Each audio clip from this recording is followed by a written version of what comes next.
사랑하는 식구 여러분, 안녕하세요. 오늘 생활 원리에서는 사탄으로부터 인해 받는 지혜라는 내용과 새 생명 말씀 시간에는 어떻게 하면 믿음을 가질 수 있을까라는 내용을 가지고 다루는 시간을 가지도록 하겠습니다. 네, 생활 원리 타락론에서 보겠습니다. 제목은 영적 타락의 경로입니다. 네.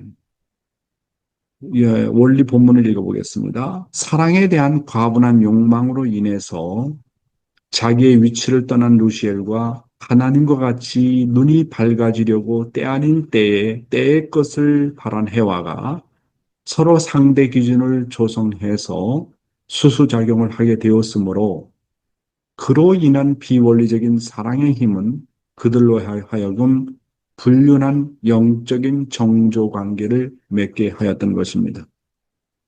네, 여기 이제 과분한 욕망, 천사장이 해와를 유혹하면서 과분한 욕망을 가졌다. 이 과분한 욕망이 문제가 되는 거 아니겠습니까? 그래서 언제나 이 과분한 욕망은 자기가 바라는 소원에 비례해 가지고 노력과 희생의 대가를 치르지 않고 다만 결과를 얻으려는 데서 기인하는 것입니다. 그래서 언제나 과분한 욕망은 때 아닌 때의 것을 바랍니다. 축복 전에 선악과를 따먹으려는 욕망, 이게 과분한 욕망이거든요. 때를 기다려야 됩니다. 성숙이라는 과정을 거쳐야 되는데, 그렇지 않고 미성숙한 기간에 따먹으려고 하는 게 과분한 욕망입니다. 그러므로 인내라는 게 그렇게 중요해요. 이 과분한 욕망을 극복하려면 인내가 정말로 중요하고 거기에 대한 대가를 지불하지 않으면 안 된다는 것을 깨닫는 것이 중요합니다. 참고 기다리는 자에게 그래서 복이 있다고 성경은 말씀하고 있지 않습니까? 과분한 것은요, 어떤 것도 좋지 않아요. 지나치게 먹는 것이라든지, 지나치게 잠자는 것이라든지, 지나치게 성생활하는 것이라든지, 지나치게 물질을 소유하는 것이라든지, 이 4대 욕망을 중심 삼고 지나치게 되면 과분한 욕망이 되지 않습니까? 그런 것이 언제나 문제가 된다는 거예요. 밸런스를 잘 이루어야 되는 거 아니겠습니까? 그래서 참사랑을 소유하려면 반드시 뭐 해야 된다고요? 그냥 얻어지는 게 아니에요. 대가를 치러야 됩니다. 참사랑을 소유하기 위해서는 반드시 희생이라는 대가를 치러야 돼요. 희생이 없는 사랑은 사랑이 아닙니다. 과분한 욕망은 대가를 치르지 않고 얻으려고 하는 것으로부터 오는 것입니다.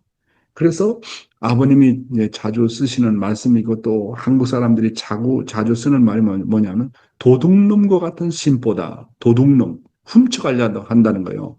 대가를 치르지 않고 다만 결과를 가져가려고 한다.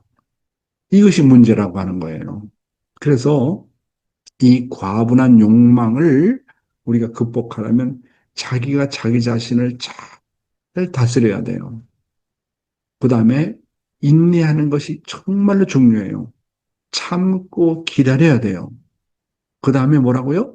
대가를 지불해야 돼요. 노력을 해야 돼요. 자기 몸을 잘 컨트롤해야 돼요.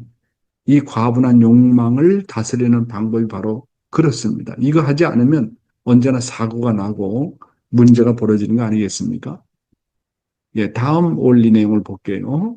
사랑으로 일체를 이루면서 서로 그 대상으로부터 그의 요소를 받도록 창조된 원리에 의해서 해와는 누시엘과 사랑으로서 일체를 이루었을 때 그의 요소를 받았습니다. 첫째로 창조 목적에 대한 배치로 말미암은 양심의 가책에서 오는 공포심을 받았습니다. 둘째로 자기가 본래 다해야 할 창조 본연의 부부로서의 상대자는 천사가 아니고 아담이었다는 사실을 감득할 수 있는 새로운 지혜를 받게 되었습니다. 여러분, 아버님 말씀입니다. 누군가와 사랑의 일체를 이루게 되면요, 어떤 결과를 가져오느냐? 사랑으로 일체를 이루면 서로가 그 대상으로부터의 그의 요소를 그대로 상속받습니다. 이상하죠? 사랑으로 일체를 이루게 되면 상대로부터, 남자는 여자로부터, 여자는 남자로부터 그의 요소를 그대로 받아요. 사랑의 속성이 그렇습니다. 사랑의 속성이. 사랑의 4대 특성이 뭡니까? 동참권입니다. 상속권입니다. 동의권입니다. 동거권입니다. 그러니까 사랑으로 일체를 이루면요. 서로가 상속을 받아요. 참, 이게 좋은 면도 좋지만 이게 타락성을 중심 삼고 보면 또 문제가 되는 거 아니겠습니까? 서로가 상속을 받는다니까요. 그래서 사랑을 이루려면 서로가 동참하잖아요. 그 다음에 이 사랑의 특성이라는 게 동의권이에요. 자리가 같아지는 거예요. 종놈하고 놀아나면 나도 종놈이 되는 거예요. 아담과 해와가 종놈하고 놀아나가지고 종이 됐잖아요. 동거권. 사랑으로 일체가 되면 그 자리에 떨어져가지고 그 자리에서 같이 사는 거예요. 사탄과 주고받아가지고 사탄과 동거하잖아요. 이게 사랑의 특성이에요. 이것을 나쁜 의미에서 생각하게 나쁘게 되면 그 나쁜 의미에서의 그 상속이 벌어지고 나쁜 의미에서 같은 위치가 돼버리고 같이 거하게 되는 거 아니겠습니까? 그래서 여러분, 사랑으로 일체를 이루면 상대와 같이 같은 위치에 서게 되고 동참하게 되고 모든 것을 서로 상속받게 된다는 사실을 우리는 분명히 알지 않으면 안 됩니다. 인간은 타락함으로 사탄으로부터 악한 혈통을 상속받았습니다. 악한 생명을 상속받았습니다. 악한 사랑을 상속받았다고 하는 사실이에요. 이게 사랑으로 일체가 되면 나타나는 뭡니까? 요소입니다. 참 이게 그래서 하나님이 이 문제 때문에 얼마나 고통당하시고 고생을 하셨는지 한번 생각해 보시기 바랍니다. 우리 선조들도 이런 것 때문에 얼마나 고통을 받았고, 우리들도 사탄으로부터 받은 사탄의 악한 혈통 때문에 얼마나 우리가 타락성을 벗기 위해서 고통을 받고 있습니까? 다음 원리 내용입니다. 둘째로, 자기가 본래 되어야 될 창조 본연의 부부로서의 상대자는 천사가 아니고 아담이었다는 사실을 감격할 수 있는 새로운 지혜를 받게 되었다. 이렇게 얘기하고 있지 않습니까? 그래서요, 아담 해와가 타락해가지고 사탄으로 인해서 받은 지혜가 있습니다. 아담 해와가 타락하고 나서 받은 지혜가 첫째가 공포심입니다. 우주의 법칙을 어겼어요. 우주의 법칙을 이탈함으로 말미암아 공포심을 느끼게 된 거예요. 그 다음에 죄책감, 양심으로부터 심한 죄책감을 느끼는 겁니다. 그래서 누구나 다 양심 있잖아요. 그래서 이 세들이 이제 탈선을 하고 타락해가지고 자기도 모르는 공포심을 느꼈다. 그런 간증을 듣게 되거든요. 내가 이러면 안 되는데 엄마 아빠 허락도 안 받고 축복도 안 받고 타락했다. 거기에서 느껴지는 공포심이 이루 말할 수 없다는 겁니다. 그러니까 계속 그것이 또 양심으로부터 상상할 수 없는 죄책감을 느끼게 된다는 거예요. 이거 어떡할까요? 네? 이런 지혜를 받는다니까요. 공포심, 죄책감. 그렇기 때문에 인간은 누구나 다 양심이 있기 때문에 죄를 짓고는 살지 못해요. 참, 그래서 이 양심이라는 것이 없으면 하나님의 복귀 섭리도 불가능해요.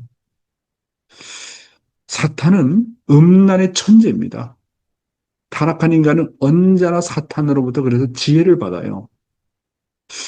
어떻게 하면 타락할 수 있는지 잘 알아요. 타락한 인간은. 어디에 가면 타락할 수 있는지 잘 알아요. 어떤 방법으로 하면 되는지, 자신의 타락의 대상은 누가 될지, 그리고 어떻게 해서 타락할 수 있는 자극을 받을지 끊임없이 사탄으로부터 지혜 공급을 받아요. 참, 이게, 그러니까 문제라니까요. 사탄은 인간을 타락시키는데 지혜를 가지고 있는 왕입니다. 사탄은 타락할 수 있는 지혜를 주는 천재라니까요. 이런 내용을 우리가 잘 알아야 극복해 나갈 수 있다. 그러니까 미리미리 사전에 교육을 잘 해야 돼요, 우리 2세들에게. 이런 내용, 타락론을 공부시키지 않으면 안 됩니다. 타락론을 공부시키지 않으면 우리 자녀들을 구할 수 있는 길이 없어요. 자, 오늘의 생명의 말씀은 어떻게 하면 믿음을 가질 수 있을까 하는 내용이 되겠습니다. 신앙의 초기 단계에서는 어떻게 하면 믿음을 가질 수 있겠습니까? 믿음을 가지려면 먼저 조건적인 생활을 잘 해야 됩니다. 예를 들면 원리강론을 훈독할 때도 읽으면서 감동한 부분이 있으면 그 부분을 놓고 계속 기도하고 명상해서 자기의 것으로 만들어야 됩니다. 그러려면 늘 원리강론을 가지고 다녀야 됩니다. 감동된 곳은 읽고 또 읽어서 거기서 큰 깨달음을 얻어야 합니다. 그런 원리적인 조건을 세우면 하나님이 나의 심정 가운데서 상대성을 띠고 역사해 주게 되어 있습니다. 하나님은 사람을 볼 때 그 사람이 어떤 부분에 감명받았는지를 보십니다. 그리고 그 말씀이 이 내용이 시가 되어가지고 그 사람의 심정 속에서 잘 자라나기를 소원하고 계십니다. 감동받았던 말씀이 씨가 되어서 내 심령 속에서 잘 자라나야 합니다. 이렇게 선한 조건을 세우게 되면 하나님께서 그 사람의 소원을 이루어 주게 해 주십니다. 다음 내용입니다. 하나님은 우리가 지극히 적은 조건을 세워서 잘 지키면 의롭게 보십니다. 예를 들어서 시간을 잘 지키면 시간을 잘 지킨 것에 대한 보상과 그 사람이 바라는 소원을 들어주십니다. 어떤 사람은 단지 예배 시간을 잘 지키는 것으로서 심령의 눈을 뜬 사람이 있습니다. 어떤 사람은 어렸을 때 공부를 한 적이 없어서 성경을 읽을 줄을 모르는 사람이 있었습니다. 그런데 그가 예배 시간을 3년간 단 한 번도 빠지지 않고 잘 지켜서 하나님과 일문일답하는 경지까지 이른 적이 있었습니다. 그는 몽시도 잘 받고 일요일날 목사님이 어떤 말씀을 하실 것인지를 막 꿈을 통해서 알고 예배에 참석하는 일이 있었습니다. 또 그 사람은 참부모님을 뵙지도 않았는데 참부모님의 사정도 잘 알고 있었습니다. 이렇게 예배 시간 하나를 잘 지키는 것으로 심령의 눈을 뜨는 경우도 있었습니다. 우리는 시간을 잘 지켜야 됩니다. 시간을 잘 지키는 사람은 하나님이 기뻐하십니다. 그래서 신앙 초기에는 시간을 잘 지키고 지극히 적은 것이라도 선한 조건을 잘 세워야 됩니다. 그래야 믿음이 생깁니다. 그래서 지금까지 말씀한 내용을 좀 정리해 볼게요. 자, 믿음을 가지는 방법에 대해서 말씀을 하셨잖아요. 그래서 믿음을 가지는 방법. 첫째로, 믿음을 가지려면 조건적인 생활을 잘하라. 이게 첫 단계입니다. 신앙의 첫 출발이 그렇습니다. 믿음을 가지려면 조건적인 생활. 조건이 다 나쁜 게 아닙니다. 타락한 인간은 조건을 세워가면서 점점 내용으로, 내적으로 하나님 앞에 가까이 가는 겁니다. 그러려면 훈독의 말씀의 명상 노트를 만들어라 이게요. 그래서 이제 나는 원리강론 몇 페이지의 어떤 내용을 통해서 나는 감동을 받았다. 나는 오늘 훈독 말씀에 어떤 내용에 감동을 받았다. 그러니까 그 모든 거 다 적지 말고 감동받은 부분의 내용만 기록하는 겁니다. 그래서 감동받은 말씀을 통해서 하나님은 역사하십니다. 그래서 감동받은 말씀을 계속 기도하고 명상해야 됩니다. 여러분, 소가 되새김질 하는 거 알잖아요. 소가 일단은 모든 풀을 다 먹어요. 사람의 위는 하나뿐이지만은 소의 위가 네 개입니다. 그래서 일단 풀을 먹고 그것을 다시 끄집어내 가지고 냠냠냠냠냠 계속 씹어요. 그러니까 우리도 감동받은 말씀이 있으면 그 말씀을 다시 끄집어내 가지고 계속 기도하고 명상해야 되는 겁니다. 그래서 감동된 곳은 읽고 또 읽어서 큰 깨달음을 얻을 때까지 완전히 자기 것으로 만들어야 됩니다. 그래서 명상이라는 게 굉장히 중요해요. 말씀을 갖고 그냥 듣고 끝나는 것이 아니라 들은 말씀을 계속 명상해서 자기 것으로 만들어야 됩니다. 이렇게 감동받은 말씀을 명상하는 원리적인 조건을 세우면 하나님께서 나의 심정과 반드시 상대성을 띠고 역사해주게 되어 있다는 말씀 아닙니까? 그래서 하나님은 사람을 볼 때 그 사람이 어떤 부분에 감명을 받았는지를 보시는 것입니다. 감동받은 말씀만이 결국 내 생명의 씨앗이 됩니다. 감동받은 감동받은 말씀이 그 내 속에 들어가서 씨가 되면 그 사람의 심정 속에서 자라나기 시작합니다. 결국 감동받은 말씀을 명상하고 기도하는 선한 조건을 세우게 되면 그때부터 이제 믿음이 생기기 시작하는 겁니다. 그리고 말씀대로 이루어지는 기적을 체험하게 된다. 그렇게 말씀드릴 수 있겠습니다. 그리고 하나님은 우리가 지극히 작은 조건을 세워서 잘 지키면 의롭게 보시고 보상을 하십니다. 시간을 잘 지키는 것에 대한 보상과 그 사람이 바라는 소원을 하나님께서 들어주십니다. 시간을 잘 지키는 것 하나만이라도 하나님을 크게 기쁘게 할 수 있다는 말입니다. 어떤 사람은 단지 예배 시간을 잘 지키는 것으로서 심령의 눈을 뜨는 사람이 있다고 말씀하지 않았습니까? 어떤 사람은 예배 시간을 3년간 단 한 번도 빠지지 않고 잘 지켜가지고 하나님과 일문일답하는 경지까지 이르렀다. 그렇게 본문이 얘기하고 있습니다. 감동받은 말씀을 가슴에 품고 살면 몽시도 잘 받고 또 그가 할 일을 영계에서는 미리 예시해 줍니다. 일요일날 목사님이 어떤 말씀을 하실 것인지를 다 꿈을 통해서 알고 예배에 참석하는 일이 생긴다고 하는 겁니다. 참부모님을 단 한 번도 뵌 적이 없는데 참부모님의 심정과 사정을 잘 알게 되더라. 그래서 신앙의 초기에는 시간을 잘 지키고 지극히 적은 것이라도 선한 조건을 잘 세워야만 믿음이 생기게 된다는 말씀이 되겠습니다. 다음 내용 보겠습니다. 믿음을 세운 후에는 인간관계를 잘 맺어라. 믿음을 세운다면 인간관계를 잘 맺어야 됩니다. 그래야 자신의 타락성을 벗습니다. 인간관계를 통해서 타락성을 벗는 것은 바로 실체 기대를 세우는 일입니다. 이 실체 기대를 세우려면 우선 인간관계를 소중하게 생각해야 됩니다. 그냥 너는 너, 나는 나 이렇게 무심하게 지내서는 안 된다는 말입니다.